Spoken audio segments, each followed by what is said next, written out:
தேவனுக்கே மகிமை. சத்தியத்தின் சத்தம். 91 சங்கீதம் 2 விதமாய் சொல்கிறது, நான் கர்த்தரை நோக்கி, நீர் என் அடைக்கலம், என் கோட்டை, என் தேவன், நான் நம்பி இருக்கிறவர் என்று சொல்லுவேன் என்று தாவீது சொல்கிறார். அடைக்கலம் என்று சொல்கிற போது எல்லாரும் புறக்கணித்து நம்மை ஒதுக்கின போது தேவன் நம்மை ஆதரித்து நம்மை பாதுகாத்து பராமரித்தபடியால் என் அடைக்கலம் நீங்க தான் அப்படின்னு சொல்றாரு.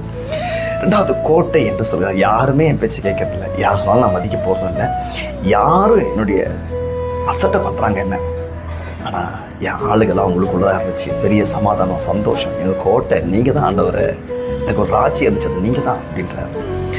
என்னுடைய தேவன் அப்படின்னு சொல்லும்போது வணக்கத்துக்குரியவரும் கனத்துக்குரியவரும் நீங்கள் மாத்திரம்தான். உங்களை தவிர வேறு ஒருத்தரையும் வணங்க போகிறதில்ல, வேறு ஒருவருக்கு முன்பாக நான் தலை கொண்டு நிற்க போகிறதில்ல. எனக்கு எல்லாவற்றையும் வெற்றியை தந்தவர் நீங்களே என் தேவன் அப்படின்னு சொல்லிட்டு கடவுளை குறித்து மறுபடியும் சொல்கிறாரு.